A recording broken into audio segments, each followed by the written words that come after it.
All right, good evening, everyone. Thank you for joining us tonight. This is our last session of our Crusades course, and we're glad that you can be here with us. As always, we're recording this because some folks aren't able to view it in real time.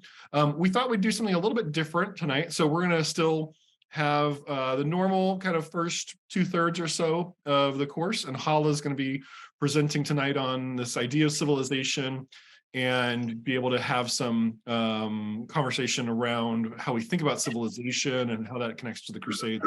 And then towards the end, we're going to try to take about 20 minutes or so to be able to just have some Q&A time with all three of our scholars. And so Ben, Halla, and I will kind of take turns fielding some of your questions. So if you noticed in the email that went out, there was a link. The reminder emails, either the one you got yesterday or the one you just got about an hour ago, there was a link where you could upload questions through a Google form, or as Betty Ann has already done, you could drop questions into the chat, and I'll just be gathering those throughout our time tonight, and then we'll pose those to the scholars towards the end. So any questions you have on the Crusades, any questions you have coming out of the course, we'd like to try to talk those through. We can't guarantee that we'll always have a great answer, but we will have some answer. So I'm going to hand it off to Halla, and she's going to be leading us for the first segment here. All right. Hello, everyone, and happy Tuesday. I'm very happy to be here with you all. Like Matt said, today for our last session, we are going to be talking about the concept of a civilization. So what does it mean to be civilized, and what does it mean to be uncivilized, barbaric? All right. So one of the things that I wanted to focus on today is this idea of the aesthetics of a civilization. What does a civilization look like? What do you see? What do you imagine? How do you imagine a civilization or civilized people to be? And what we're suggesting today is that how we imagine civilization, which includes, of course, religious identities, is shaped by, wait for it, the Crusades. So moving on to the next slide.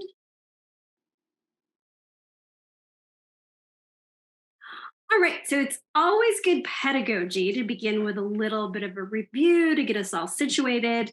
And here's what we've covered so far. So in the first session, we talked about the Crusades as a trope, and a trope that is everywhere in our contemporary culture, even cartoons. And when we saw the violent implications of this seemingly harmless imagery and language. So the Crusades is not just a history, it's a value, it's a cultural identity. And then for the second session, Matt walked us through the history of the Crusades and how it has shaped popular conceptions about the Holy Land. And in our discussions, we really highlighted how the three traditions have a very nuanced and complex relationship with this idea of a sacred space. And yet there is still this pervasive belief that Christians, Jews, and Muslims are inherently in conflict because everybody wants to control the Holy Land. And then for session 3, Ben talked about the idea of sacred violence. And we saw, for example, that when protecting what is sacred from the barbaric other, that is not violent. It is sacred violence. It is, in a sense, good. We also touched upon this idea that violence with words or images, language and rhetoric that otherizes the other or dehumanizes is still just as violent. So violence and imagery and words is also part of this construct of sacred violence, which brings us to today's session on civilization. The Crusades and the idea of what a civilization is. And we thought we would begin with a breakout group. So we'll go to the next slide. And so to kind of explore this question of what the Crusades looks like, we would like you all to think about these questions. The first one is how the Crusades has shaped contemporary understanding of a civilization. Based on what we've talked about and learned so far, how do you think this has shaped our idea of a civilization? Second, what does civilization look like to you? What do you think of when you think of the term civilization? What comes to mind? And finally, the last question: what are the aesthetics shaping our values and creating the outsider? So when we think of a civilization, we also think of something that is other, that doesn't quite fit in. And just to keep in mind, we're not asking you to answer all of these questions. These are really just kind of intended to inspire conversation and to get you thinking about the concepts and ideas that we're going to be touching upon today. And just to review once more, the next slide. Here are just a reminder of the discussion guidelines, which I'm not going to go over, but just as a kind reminder, everyone's perspectival position is really, really valued. And we just ask everybody to be mindful in the way that we converse. So yeah, I think maybe we'll take 15 minutes for the first breakout group, and then we'll reconvene.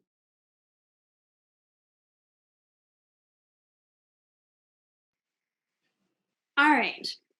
Welcome back, everyone. Let's resume. So hopefully you had a very good conversation on what a civilization is and what a civilization looks like. So what does come to mind when we think about a civilization? Typically, at least, when I look this up on Webster's dictionary, what is a civilization? Typically, civilization is associated with this idea of a quote unquote developed or a highly advanced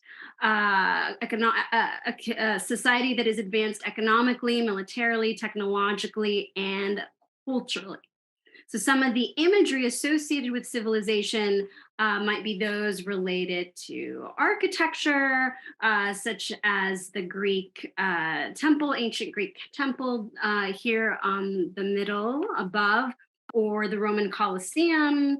And a lot of architecture is, of course, also associated with religious identities and religious achievements, like Notre Dame or the Hagia Sophia in Istanbul, which is here on the left on top of Beethoven and Bach.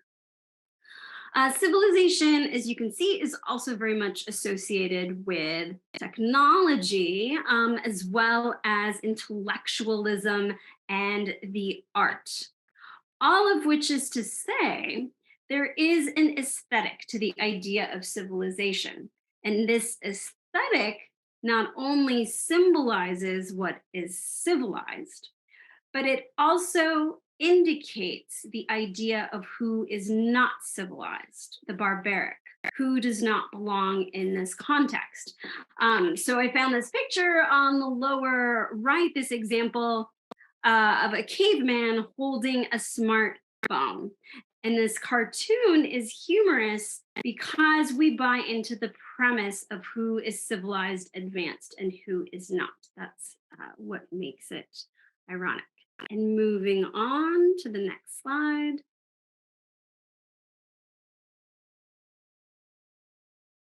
There's Notre Dame.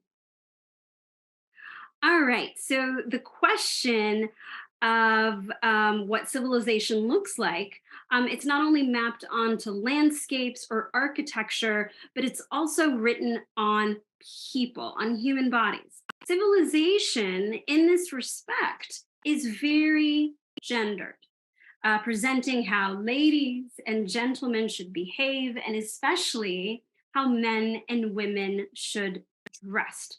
So it is about aesthetics and it is about modesty. So here are some images. On the upper left is an image I found from an 1870s fashion magazine for August dresses. And right below it is an image, an Ottoman, like a medieval Ottoman painting of women nobles, civilized ladies in the Ottoman Empire. Um, Civilization and who is civilized is also written onto men and how men should look like and comport themselves. So you have here in the middle a painting of men on the parlor, and on the right of it is a vintage picture of Arab Muslim men.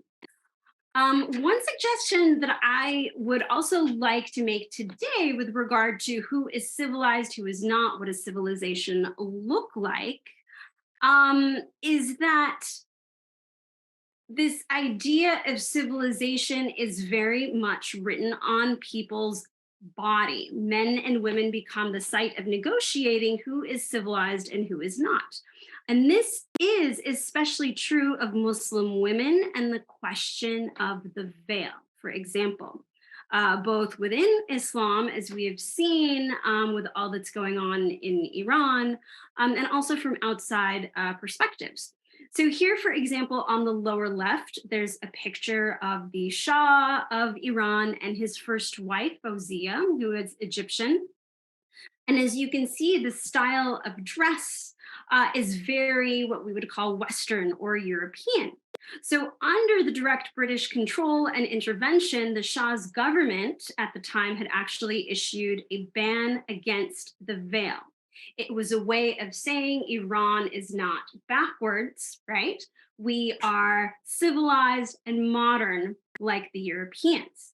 And so here on the right, you will see during the Iranian Revolution, protesting the oppression of the Shah and Western intervention, the veil became a very important symbol of the revolution as well. Hence, all this imagery of civilization indicates what is quote unquote good and what is bad, uncivilized. So, what happens when this aesthetic makes its way into our political discourse? Next slide. So Samuel Huntington and the clash of civilizations is what happens. You probably remember during the first session, we talked a bit about Samuel Huntington. He was a political scientist at Harvard University, and he was also a political advisor under the Carter administration. He wrote an article for Foreign Affairs magazine called A Clash of Civilization. And in 1993, he expands this thesis, A Clash of Civilization, into a book.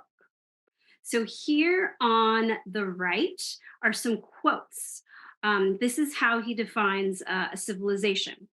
A civilization, Huntington writes, is a cultural entity.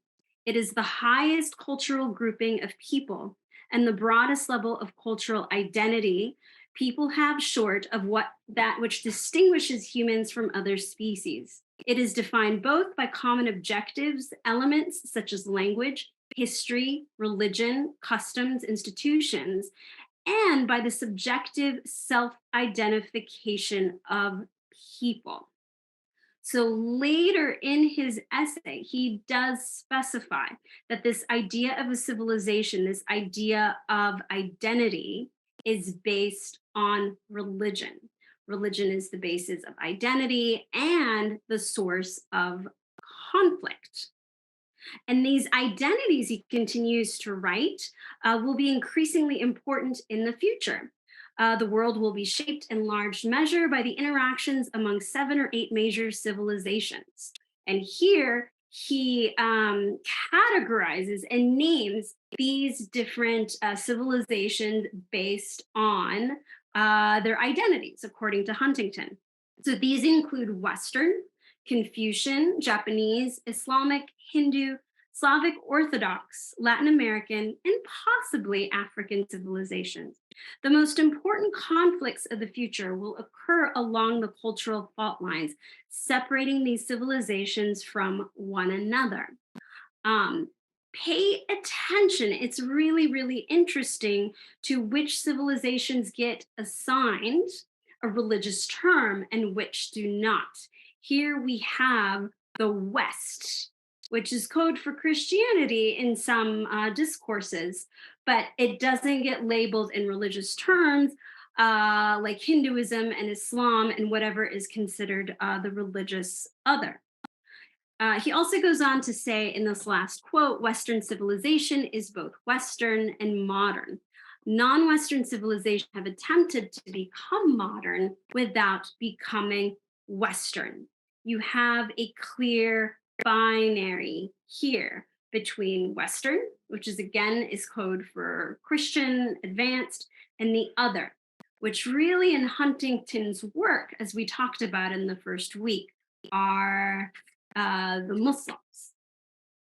So this binary view of the world, this clash of civilization, becomes part of our foreign policy, as you'll see in our next slide. With George W. Bush and the Bush administration.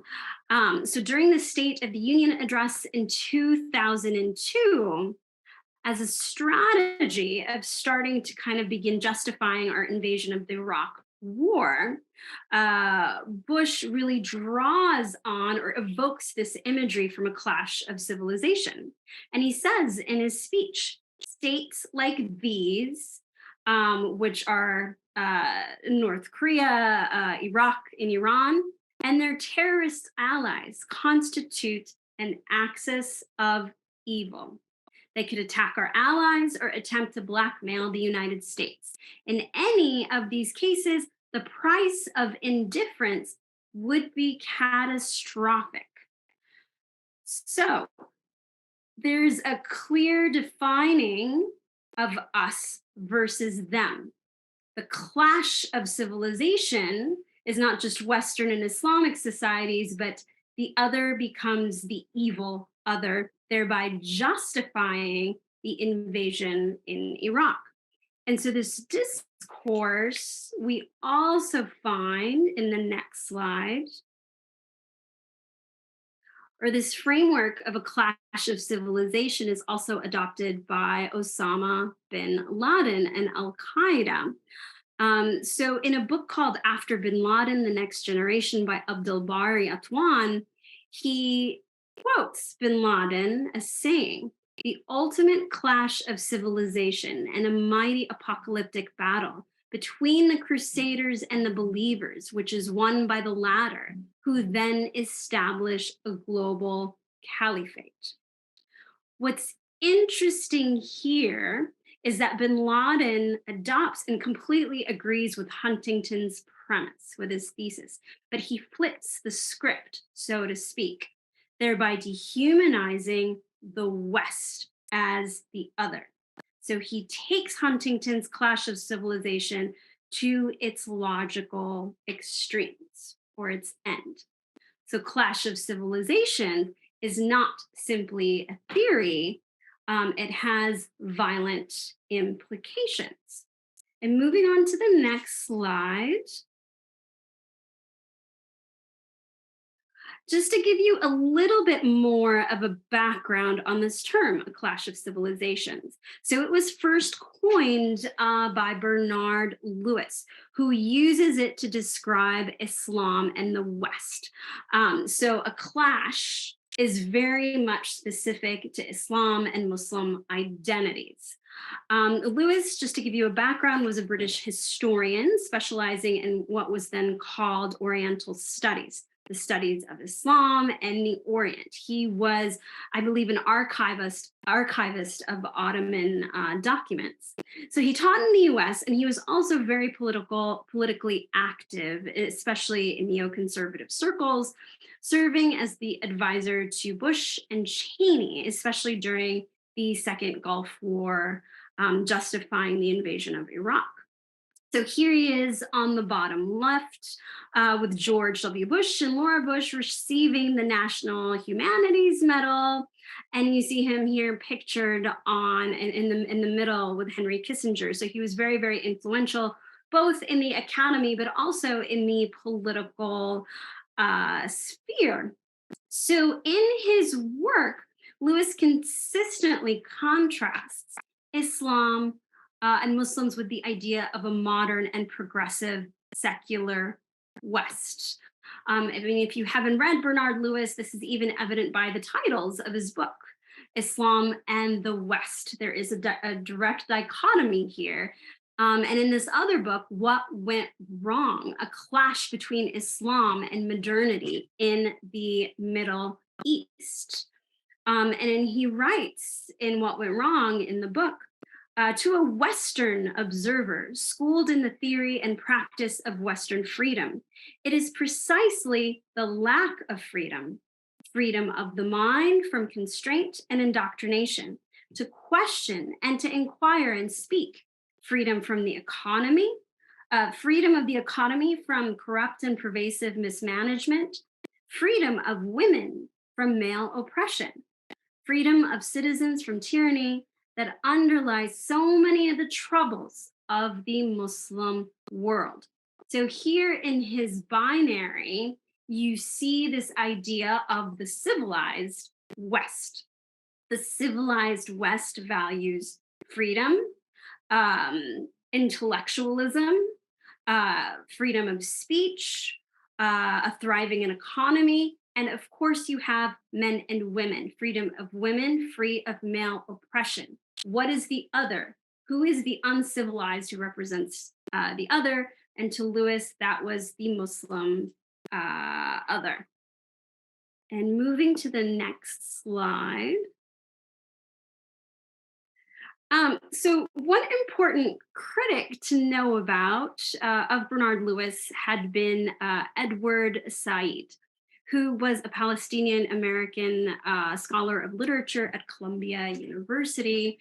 Said and Lewis actually engaged in a debate about portrayals of Islam in the academy and the media at the Middle East Studies Association in 1986, where Said argued that much of the Oriental scholarship, such as the ones represented by Bernard Lewis, is rooted in centuries of European bias against the Muslims and the Arabs. In 1977, Said published his famous book, Orientalism, which becomes extremely important in Middle Eastern and Islamic studies, but also in post-colonial and literary studies. In the introduction, he gives a definition of what he means by Orientalism. He says, the Orient has helped to define Europe or the West and its contrasting image. What is the opposite of civilization? Its contrasting image, idea, personality and experience. Yet none of the Orient is nearly imaginative. The Orient is an integral part of European material civilization and culture. Orientalism expresses and represents that part culturally and even ideologically as a mode of discourse with supporting institutions, vocabulary, scholarship, imagery, doctrines, even colonial bureaucracies and colonial styles. So what does this mean?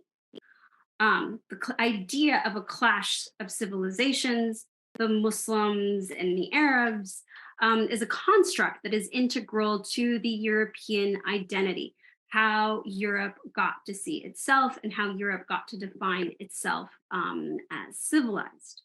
And next, these constructions about the religious other, which again is inherited from the Crusades, have material value. It justifies imperialism and European colonial interests. So it's not just imagery, there is actual physical implications. And moving on to the next slide. So here is some imagery and paintings that I wanted to share with everyone. These are paintings from the 1800s of artists painting the Orient. They're called Orientalist paintings, and how the European artists imagined the foreign exotic other. The imagery, as you can see, foregrounds Muslim Arab men and women. And this includes the construction of the idea of a harem. So again, I grew up in the Middle East. I grew up in a Muslim family. And I am not exaggerating when I say I had never heard of a harem until I came to the United States for college. So here in these paintings, you really get this imagery of the harem with men and women. So the women are sexy and very suggestive poses and European looking. They're usually fair skin or white, and they are the objects of Arab male sexual desire or even aggression. But more importantly, the Arab women in these paintings are the objects of the Western gaze. And the men are often more foreign or more Arab looking, portrayed as perhaps lazy, sitting around. They're threatening, but not quite, as you can tell from some of these paintings on the left. Certainly not the valiant men you see in the Crusader imagery. So, one of the things that I really wanted to highlight is that this imagery from colonial Europe has not disappeared. And in fact, it has made its way into American movies and American popular culture. And I wanted to, if we can, play a short clip that has already been cued.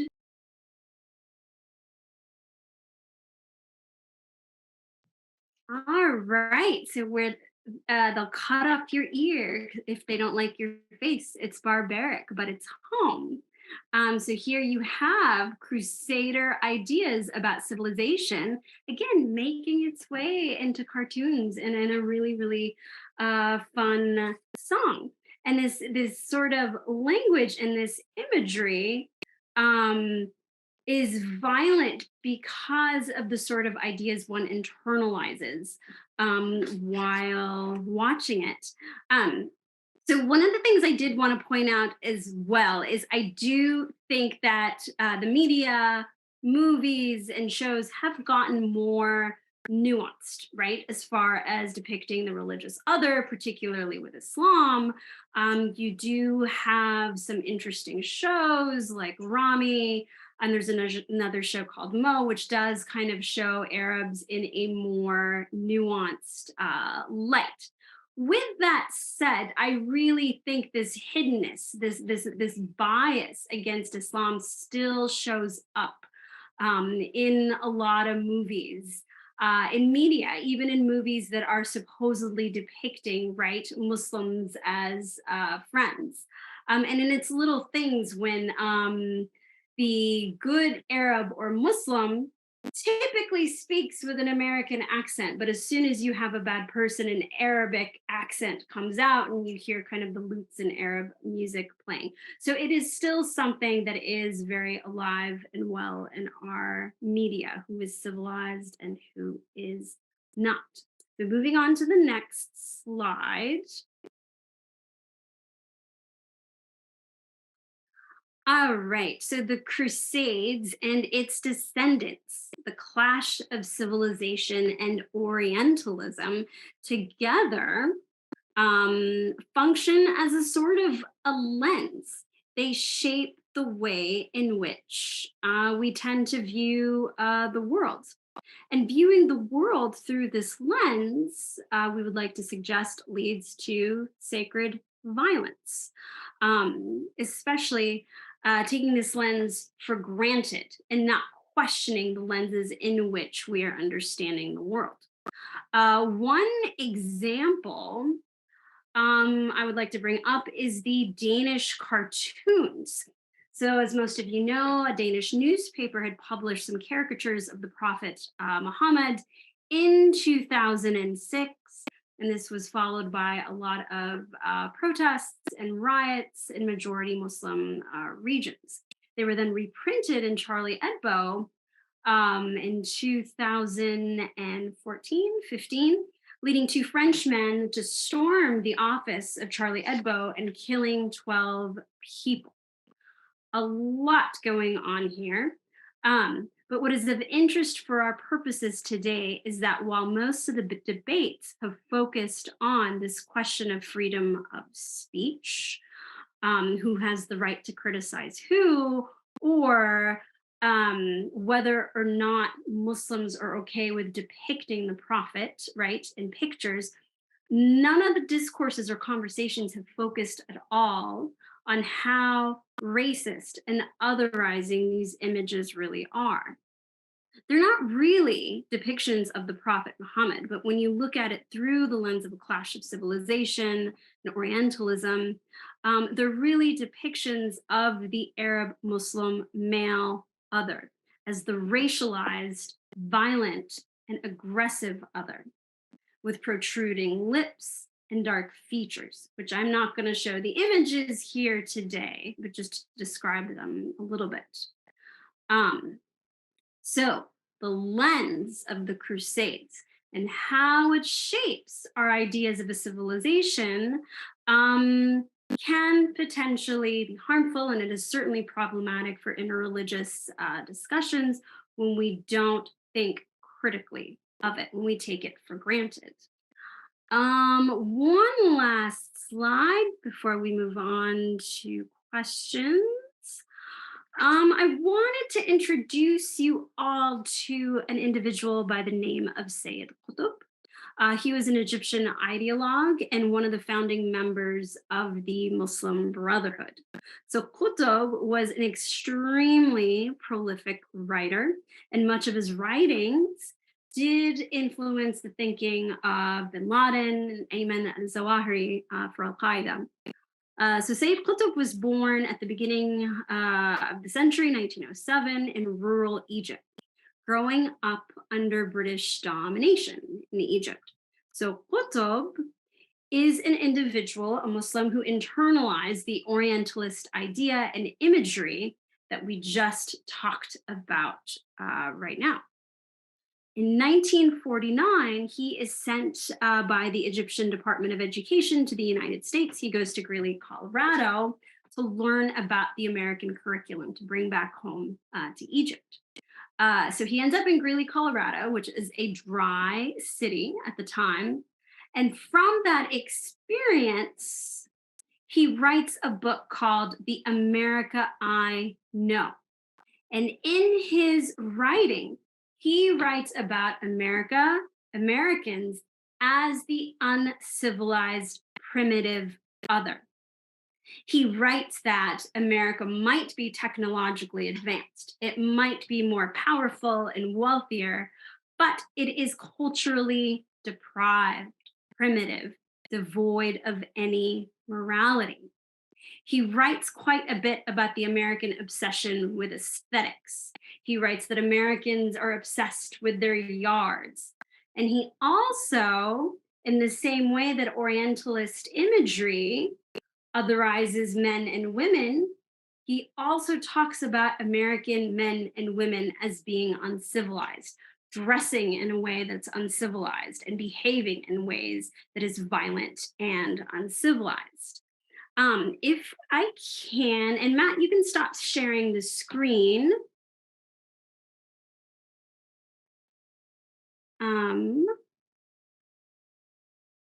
I would like to play for you this clip from a piece on NPR that ran, I think, in 2007. And for those of you who are big NPR listeners, Robert Siegel put this piece together. And we're just going to listen to a segment where Sayyid Qutb talks about the men and women in Greeley, Colorado, and his impression of the church, or at an event that he went to at a church basement, which to Sayyid Qutb was still part of the church. And you'll also hear the perspectives of people from Greeley, Colorado, who were young at that time.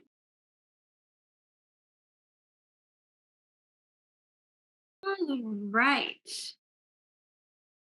So it's a super interesting piece, and I do have a link on the slides if you're interested in hearing the entire thing.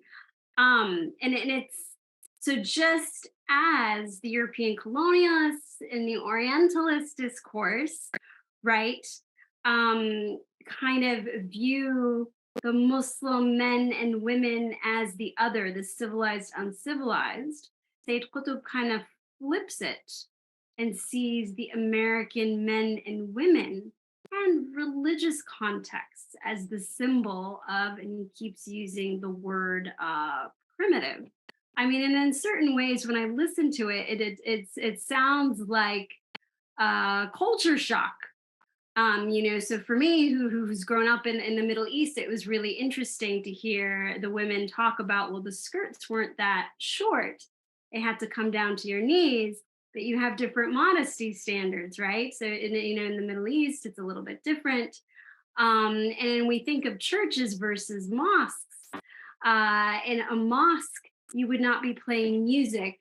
So there's just this sort of culture shock and misunderstanding, and looking at this different culture through the lens of Orientalism, or this clash of civilization.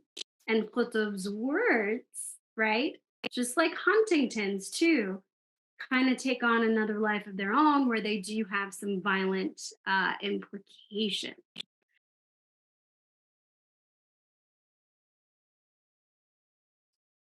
I'm going to try to address some of the questions that have come up for folks throughout the course. And if you have other questions that are occurring to you, go ahead and throw those into the chat as we're talking. I'm going to try to kind of filter in real time.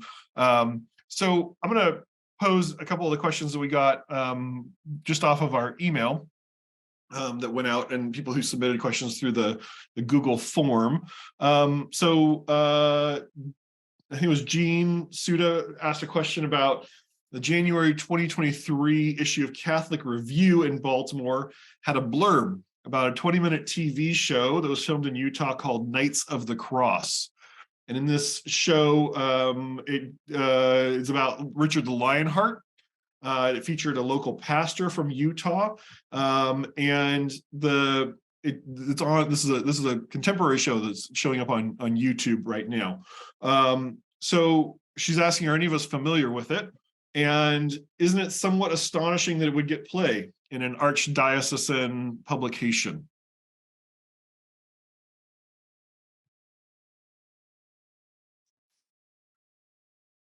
This is the first time I've heard of it.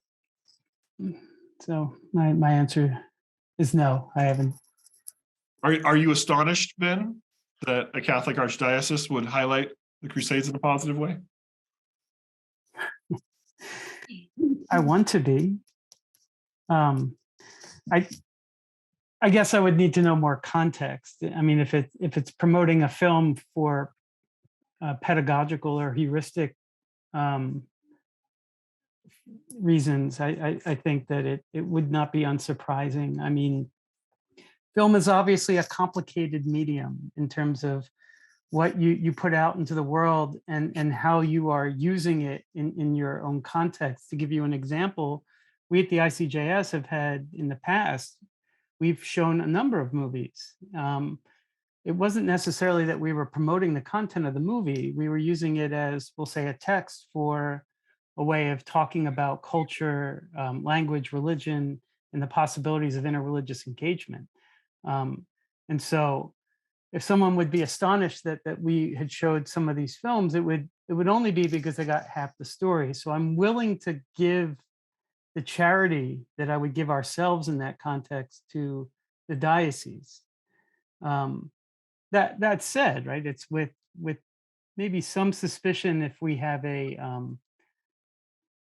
like a larger cultural context. But my impulse is to interpret charitably first, and then find reasons to be astonished. And those who know me know that I'm usually astonished or troubled. I'll just say, as the representative Christian, I guess, that I think there's still a lot of Christians who are carrying around very positive impressions of the Crusades. I think I mentioned in our first session, my high school mascot at a private Christian school was the Crusader.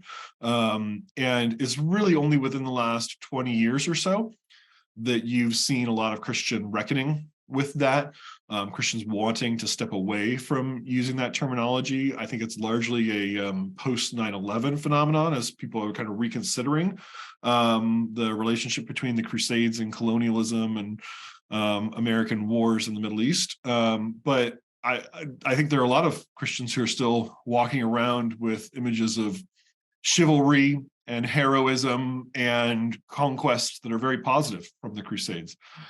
So I think for people who would show up at ICJS, I think we would recognize the Crusades as being a very problematic interreligious encounter. But I think for a lot of people, it's a moment of great Christian triumph. Okay, another question that came in, I believe this one came from Paul Bodnar. How were the Crusaders received when they returned home from the various Crusades?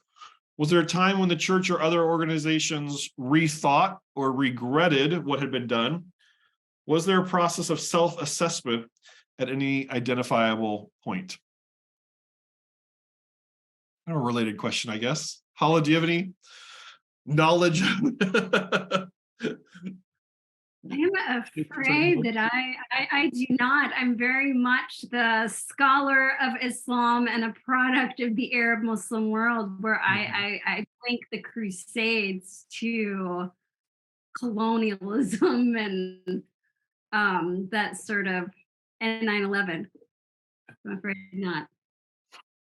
Yeah, I have not seen literature on Crusaders returning home and receiving any sort of ignominy or disrepute. I think it was seen as very heroic at the time. And I think there were individuals who came back from the Crusades feeling like it problematized their understanding of the Middle East.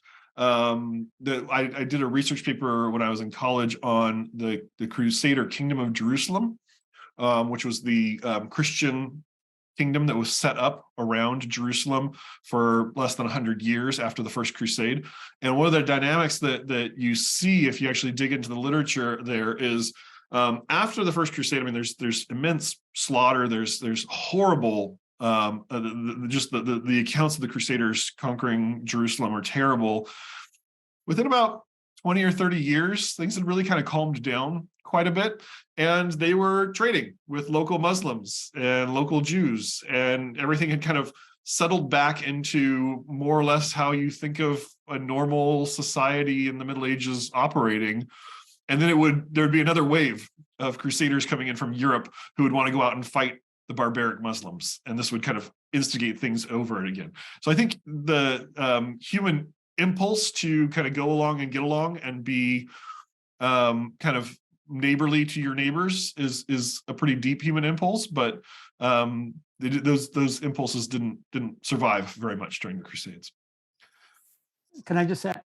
Yeah. Can I just add one point that there are books that contain narratives of certain Crusaders that come back to their cantons, their villages, and there were conversations about if their crusade was the appropriate penance for what they had done. And so what you end up seeing is a number of those that had converted in order to do the Crusades as sort of the what do you call those, like the freelance fighters. They end up going back, mercenaries, they end up going back. And people who had committed crimes or owed money to certain lords, they would do a number of service so that they could make the claim that they had made this journey 2, 3, 4 times as a way of doing penance, as a way of ameliorating or setting right a certain sin, whether it was adultery or stealing or something to that effect. So they weren't always given a hero's welcome. Yeah. So we got a question from Russell, and he was asking, he says, in most wars, significant advances are made. Were there artistic, academic, or other advancements realized in Europe as a result of the interaction with the East? I guess I'll start with this one. Yep. Definitely, that's a really, really good question. There's definitely a correlation between these encounters, including violent encounters, and scholarship in academia, right? In Europe and then later in the US. So, for example, Napoleon and his army, go into Egypt in 1798, 17. I'm missing the year, but It he was like brings. 90. Oh, okay, thank you, thank you. He brings along with him a group of savants, right? And then you get to have like a study of the Arab, of the Muslim world, and studies of the Quran, and specifically of Islam. And also the same thing within the US, right? With the wars, the Iraq War, and after 9/11, suddenly you did have all this funding going into Islamic studies departments. Area studies became kind of a new field that got a lot of attention. So there's definitely, from my perspective, coming from the study of Islam, there's definitely a correlate and a link between wars, world events, politics, and the way we learn about our subjects. So it's complicated from the vantage point, because I studied the history of European Jews, and the literature that comes out of the Crusades is that's written in Hebrew or Judeo-Arabic. Certainly, you see changes, and one of those major changes is you have a proliferation of Jewish leaders that are studying Christian texts, to the point where Jews who participated with Muslims in the translation of Greek texts into Arabic, and Hebrew texts into Arabic, there develops this understanding in Arabic that's called adab, which I guess it means culture, but in a hierarchical sense. And Jews in Europe who were both Arabic speaking, French speaking, and Germanic speaking, Yiddish speaking, start to develop an understanding of Christianity and Christians as being a civilization of red, of blood. And I think this comes to fruition in the disputations that take place in Spain, especially toward the end of the Crusades, where in Europe there was this practice of mocking Jews' intelligence by having public debates as to whether or not Jews were smart enough to defend their tradition in the face of the immutable truth of Christian history. And what I'm thinking of is a famous debate. It's like 1261, 62, 63. I don't have the text in front of me, between Rabbi Moshe ben Nachmanides in Latin, and Paolo Cristiani, a Jew who converted to Christianity, about the nature of the Messiah, the nature of history. And what develops in these disputations is a polemical style that Jews start to use reason as something independent of faith, as a way of trying to undermine the Christian principles that they think undergirded the violence. And so coming out of that is a different sense of what interreligious relationships mean, and that the Jews start to develop a sense, at least in Europe, of culture and civilization that is hierarchical, and that at least we are not like the barbarian Christians who don't use their reason, they use their swords. I don't know if that's an advancement, but it was certainly a reality. Yeah, just to chime in, one of the things that there's a great irony in the way that Urban II proclaims the First Crusade, saying, we civilized Franks are going to go and beat up these barbaric heathens, these Persians. When we think of civilization, we're often, especially in kind of quote unquote Western civilization, thinking back to the ancient Greeks and the ancient Greek philosophers. But Aristotle had been virtually lost to Europe. It's only through the translations of Aristotle into Arabic, and then those come up back into Europe. And it's hard to draw a one-to-one correlation between, well, the Crusades caused these things to be retranslated and then brought, right? There's a lot of complicating factors in there. But when you do have the fall of Constantinople in the middle of the 15th century, there's a number of scholars who flee from Constantinople up into what we think of today as Europe, up into these kind of the Roman lands, the Catholic lands, and bringing the knowledge of Constantinople back into Europe. So there's proliferation of knowledge, and that also contributes to the Renaissance, right? And this recovery of ancient knowledge that is coming through kind of Arab and Byzantine circles. This knowledge is coming back into Europe. So I think there is a cross-pollination effect. It's not necessarily purely caused by the Crusades, but it's happening in that period. Okay. Last question, because we just have a couple minutes left.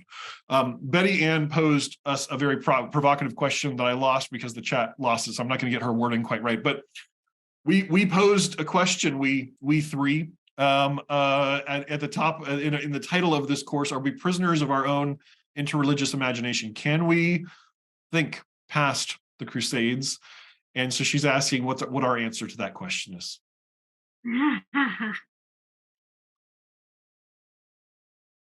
I can start quickly because we did try to take a stab at that in our discussion group. It would require a great amount of not just intellectual and spiritual energy, but also practical, political, and economic, because we have created a world that necessitates borders, and that those borders have infrastructures that create identities, and that human beings are very busy, and life is already complicated as it is. To develop ways in which we can transcend our way of being and way of life would require a societal effort that it doesn't seem to be at the moment that most people want to do. Individually, I think that we absolutely can. I mean, John Lennon, doesn't he want to imagine a world without borders? I mean, but the work in going into that, what would that mean for the infrastructure that already defines us in some way, and the inheritance, whether that's religious or cultural or national? What does that mean to try to think beyond that, and to start seeing people in even more complexity as we try to stop thinking in a bifurcated way? I guess I'll go next. I guess I'll start by saying I'm an optimist, really, at heart. As like as cynical as I am when I talk about everything in governments and so forth, I am an optimist at heart. So I definitely think that it's possible. But I think the work to get there, as Ben is suggesting, is very, very difficult because it requires a self-reflection that's, I think, questioning a lot of the foundations of how we see ourselves, right? You know, like if you need to question your family, who you are, it's just, where do you go from there? And I think that when we think critically and self-reflexively in that way, it's difficult because we have to come to terms with certain ideas, maybe, that we supported or were complicit with. So I think the work of getting there is very, very difficult. It requires a lot of inward thinking, but also a lot of outward engagement. And just to wrap up, I think I would echo my fellows in that I think that this is very, very difficult. The world hasn't seen a lot of multi-religious, multi-racial democracies. That's a very new way of thinking about societies. And in many ways, we're engaged in a great experiment in the United States of trying to build something like that. And we see the complexities of that in the pushback of Christian nationalism, the pushback of people wanting to reify and restructure and say, no, no, we are a Christian civilization, we are a Christian nation. And so I just think for those of us who believe in this stuff, for those of us who care about interreligious dialogue, we are in a moment where that demands some advocacy. Pluralism requires effort. So we're grateful that you all would join us here in a class like this. We're grateful for your participation, for your ideas and how they've informed us. We're going to wrap up, but next month, this month, and just actually next week, we're going to be doing an event. Ben, Halla, and I are going to be doing an event on everyday instances of anti-Semitism and Islamophobia. And it's going to be kind of a workshop format. So we're going to talk about some instances where these things come up in everyday occurrences, everyday relationships. And how do we respond? How do we react in those moments? Whether we are a person who is Jewish or Muslim and is experiencing that, or whether we are somebody who's trying to advocate for our Jewish and Muslim neighbors. So please sign up for that. That's next Thursday, I believe, and you can sign up for that through the ICJS website. And you'll get a survey after this session about the course. So please fill that out. We really do appreciate your feedback. We read all of those surveys. We reflect upon them as a staff team, and we use them to improve our future offerings. So we would greatly appreciate if you would give us that feedback. Thank you again for joining us through this course, and we hope we see you next week and in the many months to come.